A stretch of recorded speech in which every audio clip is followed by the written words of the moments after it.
Hello मित्रों, मेरे YouTube channel पर आपका हार्दिक स्वागत है।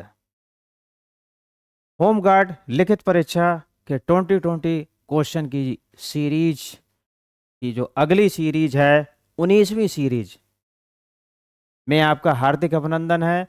और मैं इस सीरीज के महत्वपूर्ण प्रश्नों को बताने जा रहा हूं। तो बढ़ते हैं समय को ना खराब करते हुए इस सीरीज के पहले प्रश्न की तरफ। पहला प्रश्न क्या है मित्रों? पहला प्रश्न है कि महर्षि पतंजलि के अनुसार योग के कितने अंग हैं? महर्षि पतंजलि के अनुसार योग के कितने अंग हैं? तो महर्षि पतंजलि के अनुसार योग के 8 अंग होते हैं मित्रों। कितने होते हैं? 8 अंग होते हैं। तो इसका सही उत्तर होगा 8 अंग। ये डी उत्तर इसका सही होगा, 8 अंग। क्लियर है इतना? बढ़ते हैं अब अगले प्रश्न की तरफ। अगला प्रश्न क्या है मित्रों? अगला प्रश्न है कि आसन करते समय शरीर पर कैसे कपड़े होने चाहिए? आसन करते समय शरीर पर कैसे कपड़े होने चाहिए? तो बेहद आसान प्रश्न है कि ढीले और सूती कपड़े होने चाहिए। ढीले और सूती कपड़े होने चाहिए। तो इस प्रश्न का सही उत्तर होगा मित्रों ए, ढीले और सूती कपड़े। क्लियर है मित्रों? बढ़ते हैं अब अगले प्रश्न की तरफ। अगला प्रश्न क्या है? अगला प्रश्न है श्वास हमेशा किस अंग से लेनी व छोड़नी चाहिए? तो श्वास हमेशा किस अंग से लेनी व छोड़नी चाहिए? तो नाक से, नाक या नासिका से। तो मित्रों इसका सही ऑप्शन होगा बी, नाक एवं नासिका। इस सीरीज में शारीरिक क्रिया से इसलिए संबंधित प्रश्न लिए गए क्योंकि होमगार्ड जो परीक्षा है, होमगार्ड की जो नौकरी है, उसमें शारीरिक फिजिकल भी देखा जाता है। तो उसको देखते हुए ये क्वेश्चन लिए गए हैं सामान्य ज्ञान में। बढ़ते हैं अब अगले प्रश्न की तरफ मित्रों। अगला प्रश्न क्या है? अगला प्रश्न है कि भोजन के बाद किया जाने वाला एकमात्र आसन कौन सा है? भोजन के बाद किया जाने वाला एकमात्र आसन कौन सा है? तो मित्रों उसका नाम है वज्रासन। क्या नाम है? वज्रासन। भोजन के बाद किया जाने वाला एकमात्र आसन होता है वज्रासन। तो मित्रों इसका सही उत्तर होगा बी, बी वज्रासन। बढ़ते हैं अब अगले प्रश्न की तरफ। अगला प्रश्न क्या है मित्रों? अगला प्रश्न है प्राणा प्राण आयाम। प्राण आयाम किस क्रिया से नियंत्रित होता है? प्राण आयाम, ठीक है, यह नियंत्रित होता है, योग की क्रिया होती है प्राणायाम। कौन सी क्रिया होती है? प्राणायाम। तो इसका सही ऑप्शन होगा सी मित्रों, प्राणायाम। प्राणायाम से नियंत्रित होता है। अब बढ़ते हैं अगले प्रश्न की तरफ। अगला प्रश्न क्या है? योग की उत्पत्ति भारत में लगभग कितने वर्ष पूर्व हुई? योग की उत्पत्ति भारत में लगभग कितने वर्ष पूर्व हुई? तो मित्रों इसका सही उत्तर है 5000 वर्ष से अधिक। उससे पूर्व हुई 5000 वर्ष से अधिक। तो मित्रों इसका डी ऑप्शन सही होगा, 5000 वर्ष से अधिक। 5000 वर्ष से अधिक। क्लियर है मित्रों? बढ़ते हैं अब अगले प्रश्न की तरफ। अगला प्रश्न क्या है? अगला प्रश्न है लंबाई बढ़ाने में लाभदायक कौन सा आसन है? लंबाई बढ़ाने में लाभदायक कौन सा आसन है? तो उस आसन का नाम होता है ताड़ासन। ताड़ासन लंबाई बढ़ाने में लाभदायक आसन होता है। तो मित्रों इसका सही उत्तर होगा बी, ताड़ासन। ताड़ासन। बढ़ते हैं अब अगले प्रश्न की तरफ। अगला प्रश्न क्या है? अगला प्रश्न है मित्रों पेड़ की तरह स्थिर व ध्यान केंद्रित करने की क्षमता बढ़ाने वाला आसन कौन सा है? पेड़ की तरह स्थिर व ध्यान केंद्रित करने की क्षमता बढ़ाने वाला आसन होता है वृक्षासन। कौन सा आसन होता है मित्रों?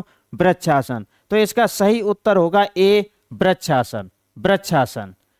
बढ़ते हैं अब अगले प्रश्न की तरफ। अगला प्रश्न क्या है मित्रों? अगला प्रश्न है योग शब्द की उत्पत्ति संस्कृत भाषा के किस धातु से हुई है? प्रश्न है योग शब्द की उत्पत्ति संस्कृत भाषा के किस धातु से हुई है? तो युज धातु से हुई है। किससे हुई है? युज धातु से। तो मित्रों इसका सही उत्तर होगा डी, धात युज। धात युज।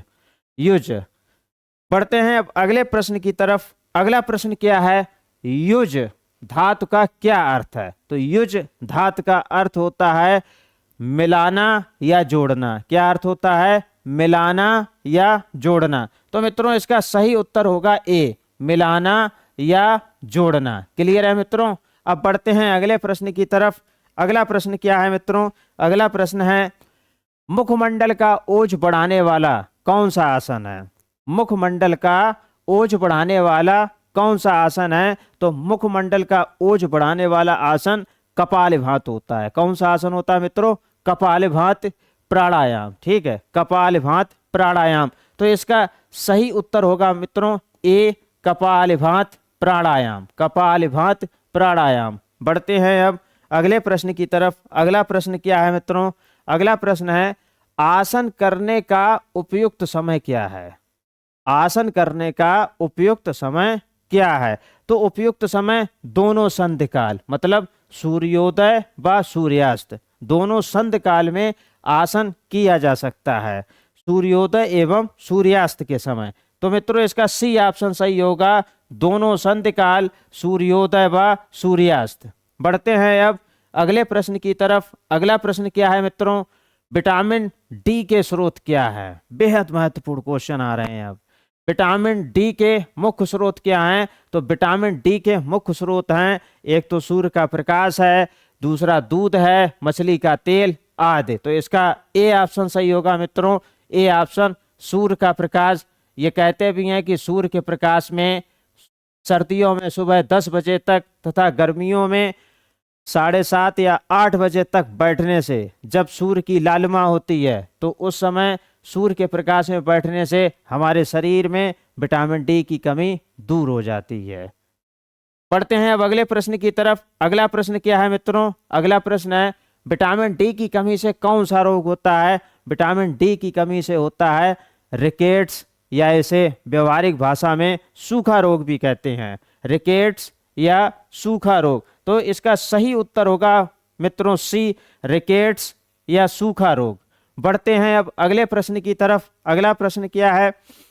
अगला प्रश्न है, विटामिन ई की कमी से कौन सा रोग होता है? विटामिन ई की कमी से कौन सा रोग होता है? तो विटामिन ई की कमी से नपुंसकता रोग होता है, नपुंसकता का रोग होता है, इम्पोर्टेंस रोग होता है, इम्पोर्टेंस। ठीक है, नपुंसकता का रोग होता है। तो इसका सही उत्तर होगा बी मित्रों, बी, नपुंसकता, इम्पोर्टेंस इसको अंग्रेजी में कहते हैं। बढ़ते हैं अब अगले प्रश्न की तरफ। अगला प्रश्न क्या है मित्रों?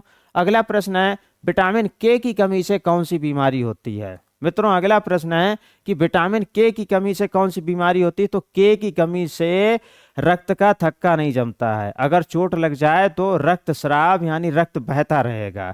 तो इसका सही उत्तर क्या होगा? बी होगा, रक्तस्राव, रक्त के थक्के जमने में देरी होगी। क्लियर है मित्रों? रक्त के थक्का जमने में देरी होगी। अब जब देरी होगी तो रक्त बहता रहेगा, जिससे मृत्यु भी हो सकती है। बढ़ते हैं अब, बी ऑप्शन इसका सही होगा, रक्तस्राव। अब बढ़ते हैं अगले प्रश्न की तरफ। अगला प्रश्न क्या है? हमारे शरीर को अनिवार्य रूप से किन खनिज लवणों की आवश्यकता होती है? हमारे शरीर में अनिवार्य रूप से किन खनिज लवणों की आवश्यकता होती है? तो वो खनिज लवण होते हैं मित्रों, फ्लोरीन की आवश्यकता होती है, पोटेशियम की आवश्यकता होती है, आयरन की आवश्यकता होती है, कैल्शियम की आवश्यकता होती है, फास्फोरस की आवश्यकता होती है और आयोडीन की आवश्यकता होती है। क्लियर है मित्रों? फ्लोरीन की आवश्यकता होती है, पोटेशियम की आवश्यकता होती है, आयरन की आवश्यकता होती है, कैल्शियम की आवश्यकता होती है, फास्फोरस की आवश्यकता होती है, आयोडीन की आवश्यकता होती है। तो इसका सही ऑप्शन होगा बी। क्या सही ऑप्शन होगा मित्रों? बी, ये ऑप्शन सही होगा। फ्लोरीन की आवश्यकता होती है, पोटेशियम की आवश्यकता होती है, आयरन की आवश्यकता होती है, कैल्शियम की आवश्यकता होती है, फास्फोरस की आवश्यकता होती है, आयोडीन की आवश्यकता होती है। ये बी ऑप्शन इसका सही होगा। क्लियर है मित्रों? बढ़ते हैं अब अगले प्रश्न की तरफ। अगला प्रश्न क्या है? अगला प्रश्न है, फ्लोरीन की कमी से क्या होता है? भाई फ्लोरीन की कमी से फ्लोरोसिस रोग हो जाता है, जो दांतों का एनेमल है वो जड़ जाता है। दांतों की जो ऊपरी परत होती है, जो कि शरीर का सबसे कठोरतम पदार्थ होता है, जिसे एनेमल कहते हैं, एनेमल का क्षय होने लगता है, यानी धीरे धीरे नष्ट होने लगता है अगर फ्लोरीन की कमी होगी तो ठीक है, तो फ्लोरीन की कमी से दांतों के इनेमल का क्षरण होने लगता है। क्लियर है मित्रों, दांतों के इनेमल का क्षरण होने लगता है। तो बी ऑप्शन इसका सही होगा कि फ्लोरीन की कमी से कौन सा रोग होता है, इसको फ्लोरेसिस रोग कहते हैं। ठीक है, दांतों के इनेमल का क्षरण होने लगता है, यानी नष्ट होने लगता है धीरे धीरे करके। बढ़ते हैं अब अगले प्रश्न की तरफ। हमारे भोजन में आयरन का क्या महत्व है? भाई हमारे भोजन में आयरन का बहुत बड़ा महत्व है। यह रक्त में हीमोग्लोबिन के निर्माण में सहायक है, रक्त में हीमोग्लोबिन के निर्माण में सहायक है। क्लियर है मित्रों, तो आयरन का यह मुख्य काम होता है, आयरन का यह मुख्य काम होता है, रक्त में हीमोग्लोबिन के निर्माण में सहायक होता है। क्लियर है, क्लियर है तो मित्रों, यदि हीमोग्लोबिन की कमी हो जाए आयरन की वजह से, हीमोग्लोबिन का एक अणु ऑक्सीजन के 4 अणुओं को बांधता है, यानी ऑक्सीजन की जो कहना चाहिए अवशोषित करने की क्षमता या शरीर को पूर्ति करने की क्षमता हीमोग्लोबिन ही बढ़ाता है। जब आयरन की कमी हो जाएगी तो हीमोग्लोबिन भी कम होगा, हीमोग्लोबिन कम होगा तो ऑक्सीजन की सप्लाई नहीं हो पाएगी, ऑक्सीजन की सप्लाई नहीं हो पाएगी तो भाई चक्कर वगैरह आते हैं, महिलाओं में ये खास कर ये हो जाता है। बढ़ते हैं अब अगले प्रश्न की तरफ। अगला प्रश्न है, आयरन की कमी से कौन सी बीमारी हो जाती है? तो उसका नाम है एनीमिया। क्या नाम है मित्रों? एनीमिया। तो इसका ए ऑप्शन सही होगा कि आयरन की कमी से एनीमिया हो जाता है, आयरन की कमी से एनीमिया रोग हो जाता है। बढ़ते हैं अब अगले प्रश्न की तरफ। अगला प्रश्न है मित्रों कि आयोडीन की कमी से कौन सी बीमारी होती है? भाई आयोडीन की कमी से घेंगा रोग होता है, इसको गोइटर भी कहते हैं। घेंगा रोग, गला जो है, गला जो है एक ग्रंथ होती है वो फूल जाती है। ठीक है, वो ग्रंथ जो होती है वो फूल जाती है, तो आयोडीन की कमी से ये रोग होता है। ये तो इसका सही उत्तर होगा सी। सी मित्रों होगा घेंगा, आयोडीन की कमी से होने वाला रोग घेंगा। इसको अंग्रेजी में ग्वाइटर भी कहते हैं, कभी कभी ये हिंदी में भी लिख दिया जाता है एग्जाम में ग्वाइटर। क्या लिख दिया जाता है मित्रों? ग्वाइटर, ऐसे करके लिख दिया जाता है ग्वाइटर। ठीक है, तो इसको आपको ध्यान देना है। अब ये सीरीज पूरी हुई।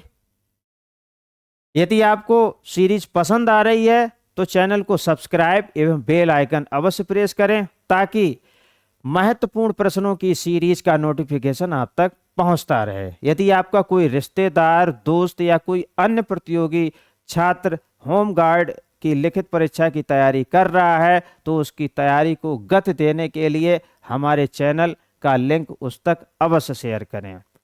वीडियो अगर अच्छा लगा हो तो लाइक एवं शेयर अवश्य करें। वीडियो देखने के लिए बहुत बहुत धन्यवाद।